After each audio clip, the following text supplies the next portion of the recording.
Rukun iman berasal dari dua kata, yaitu rukun dan iman. Menurut bahasa, rukun berarti penopang yang kuat, saling berhubungan antara satu dengan yang lain, dan satu kesatuan. Sementara iman berarti mengakui dengan lisan, membenarkan dengan hati, dan membuktikan dengan perbuatan. Menurut istilah, rukun iman berarti nilai-nilai dasar yang mengikat keimanan seseorang.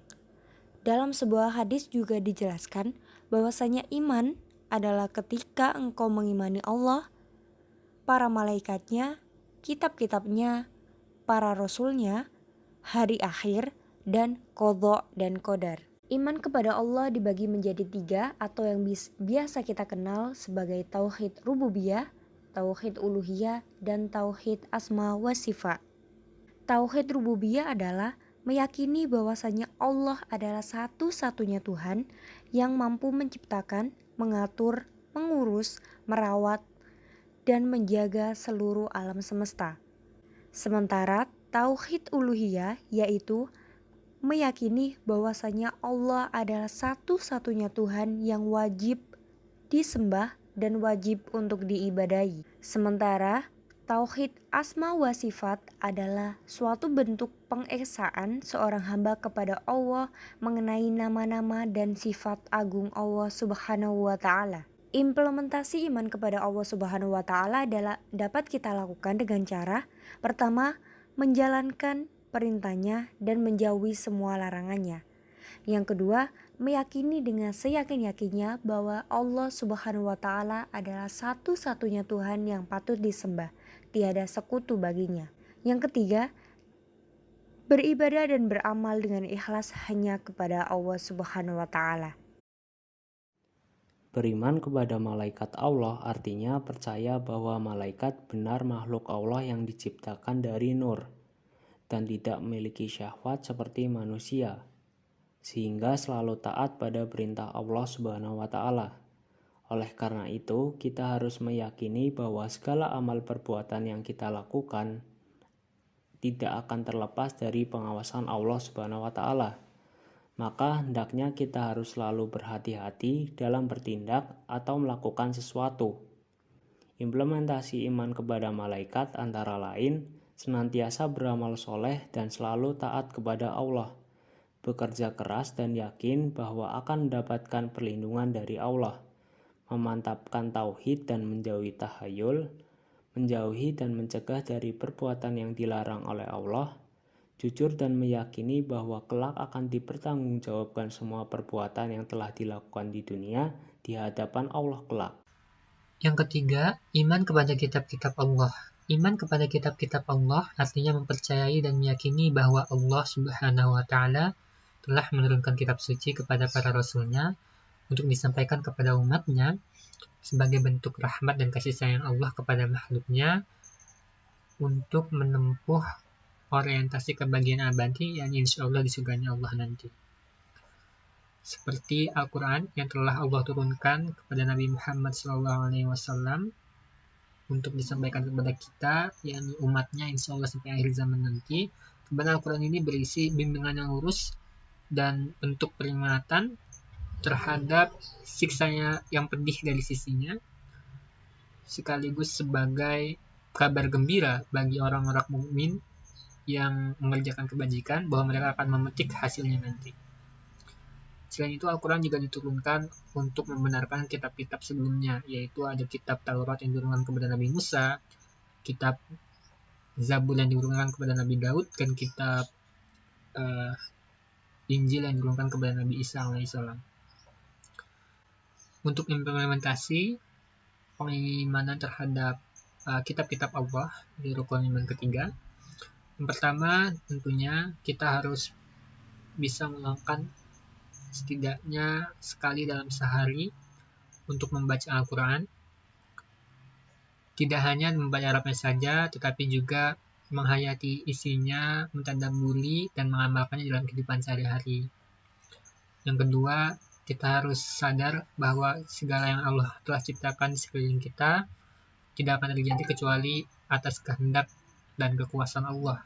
Jadi kita juga harus bisa mengambil ibrah dari apa yang kita baca dalam Al-Quran bahwa Al-Quran itu tidak hanya berisi petunjuk saja, tapi juga pengetahuan-pengetahuan yang kita juga sebagai pemuda bahkan mahasiswa harus bisa membuktikannya secara eksakta bahwa kebenaran yang Al-Quran ini adalah khabar shadiq, kebenaran yang sesungguhnya, dan bahwa itu benar adanya.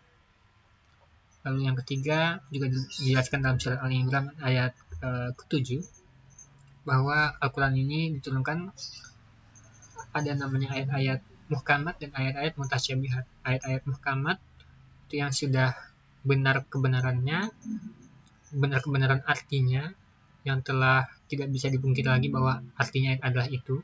Sedangkan kalau ayat-ayat mutasyabihat ini tidak ada yang mengetahuinya kecuali Allah Subhanahu wa taala. Jadi kita jangan menjadi orang-orang yang bertakwil tanpa bertakwil terhadap ayat-ayat mutasyabihat ini, padahal hanya Allah lah yang tahu tentang kebenarannya gitu. Dan yang keempat, kita harus bisa mengembalikannya dalam dua sumber utama, Quran dan hadis, jika kita melihat sesuatu yang terjadi di sekitar kita, misalkan ada ideologi-ideologi asing dan memang itu mengganggu pikiran kita, kita harus bisa mengembalikannya kepada Quran dan hadis. Lalu jika memang kasusnya spesifik dan diperlukan pemikiran lebih, maka kita bersumber pada ijtihad ulama. Itu pun ijtihad ulama tetap bersumber pada Al-Quran dan hadis tersebut. Dan yang terakhir, kita tidak boleh membedakan bentuk keimanan kita terhadap ketiga kitab sebelumnya. Itu ada kitab Zabur, kitab Taurat, kitab Injil. Memang yang diturunkan kepada Nabi Muhammad sebagai penyataan kita adalah kitab Al-Quran, tapi tetap kita mempercayai benar adanya bahwa Allah SWT telah menurunkan kitab Zabur kepada Nabi Daud, kitab Taurat kepada Nabi Musa, dan kitab Injil kepada Nabi Isa alaihissalam.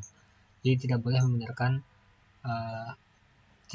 membedakan kebenaran terhadap keimanan kita pada ketiga kitab sebelumnya itu.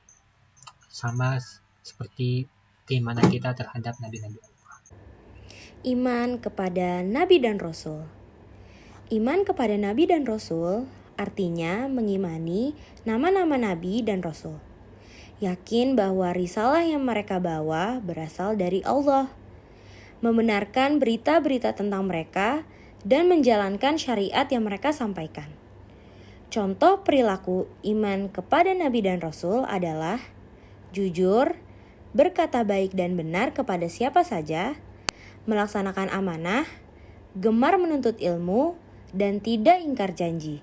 Rukun iman yang kelima adalah iman kepada hari akhir. Iman kepada hari akhir berarti yakin bahwa alam semesta akan hancur dan akan digantikan oleh kehidupan akhirat yang abadi, dan yakin bahwa Allah akan memberikan ganjaran yang adil kepada setiap manusia. Nah, ada juga nih beberapa implementasi iman kepada hari akhir.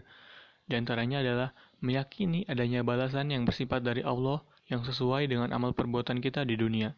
Lalu yang kedua adalah orang yang beriman pada hari akhir, idealismenya tinggi dan produktif berbuat baik serta tidak menghalalkan segala cara untuk mencapai tujuan sesaat. Rukun iman yang keenam adalah iman kepada qada dan qadar. Iman kepada qada dan qadar artinya mengimani bahwa seluruh kejadian yang terjadi terhadap setiap ciptaannya merupakan ketentuan Allah Subhanahu wa taala. Meski begitu, terutama pada manusia tetap wajib berikhtiar sesuai dengan ketentuannya, dan hasilnya diserahkan kepada Allah Subhanahu wa taala. Ikhtiar tersebut bernilai pahala di sisi Allah. Hikmah dari keyakinan ini adalah agar manusia tidak sombong ketika berhasil atau sukses, dan tidak putus asa ketika masih gagal atau belum berhasil. Kemudian, implementasi iman kepada qada dan qadar diantaranya yaitu mengimani bahwa Allah Maha Mengetahui. Hal tersebut terkandung dalam Quran Surat Al-An'am ayat 59, Al-Hajj ayat 70, Ali Imran ayat 5, dan Al-Anbiya ayat 23. Kemudian, mengimani bahwa semua tertulis di Lauhul Mahfuz. Hal tersebut terkandung dalam Quran Surat Al-Hadid ayat 22 dan Thaha ayat 51 dan 52. Kemudian, semua terjadi atas kehendak Allah Ta'ala. Hal tersebut terkandung dalam Quran Surat Qasas ayat 28, Ali Imran ayat 6, Al-A'raf ayat 137. Kemudian, berusaha dan tawakal, mengimani bahwa segala sesuatu yang terjadi di dunia telah ditetapkan oleh Allah Subhanahu wa taala dan ia telah menetapkan aturan yang harus diikuti oleh umat manusia.